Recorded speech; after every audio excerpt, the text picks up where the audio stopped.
जय श्री कृष्ण। वसुदेव सुतं देवं कंस चाणूरमर्दनम देवकी परमानंदम कृष्णम वंदे जगद्गुरुम। आइए महाभारत के प्रश्नोत्तर माला भाग 17 में आप सभी का स्वागत और अभिनंदन है। पहला प्रश्न है कि घटोत्कच का क्या अर्थ है। ये दो शब्दों से बना है, घट और उत्कच। घट का अर्थ होता है, वैसे तो आप जानते हैं कि एक शब्द के अनेक अर्थ होते हैं और प्रसंगानुसार संदर्भानुसार वहाँ पे तत्त शब्द का वह अर्थ लिया जाता है। तो घट का अर्थ तो वैसे घड़ा होता है, लेकिन यहाँ पे घट का अभिप्राय सिर से है। तो घट का मतलब सिर और उत्कच का मतलब केशहीन, यानी जो केशहीन सिर है। केशहीन यानी बाल रहित सिर को, केश रहित सिर को घटोत्कच कहते हैं। तो ये सीधा सीधा अभिप्राय आपको समझ में आ गया होगा कि जिसके सिर पे बाल नहीं है, जो गंजा है, उसको एक तरह से घटोत्कच कहा जाता है। दूसरा प्रश्न है, भीम के वह कौन से पुत्र थे जो जन्म से गंजे उत्पन्न हुए। तो उत्तर है घटोत्कच। तीसरा प्रश्न है कि घटोत्कच की उत्पत्ति का क्या कारण रहा। तो देवराज इंद्र ने, इसका उत्तर है देवराज इंद्र ने कर्ण की शक्ति का आघात सहन करने के लिए घटोत्कच को उत्पन्न किया। चौथा प्रश्न है कि तुम्हारा पुत्र युधिष्ठिर बड़ा धर्मात्मा है, ये धर्म के अनुसार सारी पृथ्वी जीतकर सभी राजाओं पर शासन करेगा। यह बात किसने किससे कही। तो यह बात महर्षि वेदव्यास ने माता कुंती से कही। चौथा प्रश्न है, मैं सूत पुत्र को नहीं वरूंगी, यह बात किसने कही। यह बात राजा द्रुपद की पुत्री जो यज्ञ से उत्पन्न हुई थी, द्रौपदी ने स्वयंवर में कर्ण को तब कही जब कर्ण ने धनुष भी उठा लिया और उस पर प्रत्यंचा भी चढ़ा दी। वो निशाना साधने वाले ही थे मछली की आंख पर, कि पहले ही द्रौपदी ने उनको रोक दिया और कहा कि मैं सूत पुत्र के साथ नहीं वरूंगी। अगला प्रश्न है कि एक चक्रा नगरी में जाने के लिए पांडवों को किसने कहा।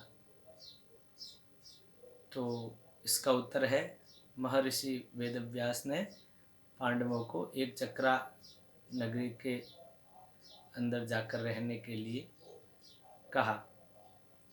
द्रौपदी ने पूर्व जन्म में भगवान शंकर से क्या वर मांगा। कुछ लोगों को ये प्रसंग पता होगा। उन्होंने कहा कि मैं सर्वगुण युक्त पति चाहती हूँ। क्या वर मांगा। मैं सर्वगुण युक्त पति चाहती हूँ। अगला प्रश्न है इससे मिलता जुलता कि द्रौपदी के 5 पति क्यों हुए। इसके विषय में हमें इनके पूर्व जन्म की कथा जाननी होगी। द्रौपदी पूर्व जन्म में एक ऋषि की पुत्री थी, बहुत गुणवती, बहुत सुंदरी, लेकिन पूर्व जन्म के बुरे कर्मों के कारण पत्नी रूप में उसे किसी ने स्वीकार नहीं किया। उसने घोर तपस्या की, फलस्वरूप भगवान शिव शंकर प्रसन्न हो गए और उन्होंने वर मांगने के लिए कहा।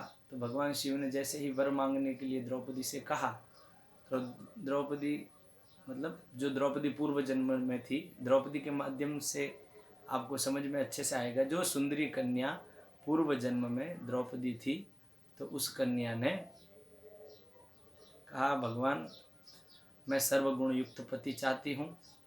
तो वो इतनी प्रसन्न होकर के वर मांगने लगी, क्योंकि भगवान शंकर ने कहा था कि वर मांगो। तो वो इतनी प्रसन्न हो गई थी, इतनी गदगद हो गई थी कि उसने बार बार यही मतलब मांगा वर, मैं सर्वगुण युक्त पति चाहती हूँ, मैं सर्वगुण युक्त पति चाहती हूँ, मैं सर्वगुण युक्त पति चाहती हूँ। तो भगवान शंकर ने कहा तुम्हें 5 भारतवंशी पति प्राप्त होंगे। तो द्रौपदी ने कहा, जो पूर्व जन्म में कन्या थी, उस कन्या ने कहा कि मैं तो आपसे एक ही पति के लिए कह रही हूँ, एक पति ही मुझे चाहिए। तो भगवान शंकर ने कहा आपने मुझे बार बार मुझसे प्रार्थना की है, तो इसलिए मेरा वचन मिथ्या नहीं जाएगा। तुम्हें 5 भारतवंशी जो है पति प्राप्त होंगे। तो इसी कारण पांडव जो है द्रौपदी के 5 पति के रूप में उसे प्राप्त हुए। जो द्रौपदी वही जो यज्ञवेदी से द्रौपदी के यहाँ उत्पन्न हुई थी।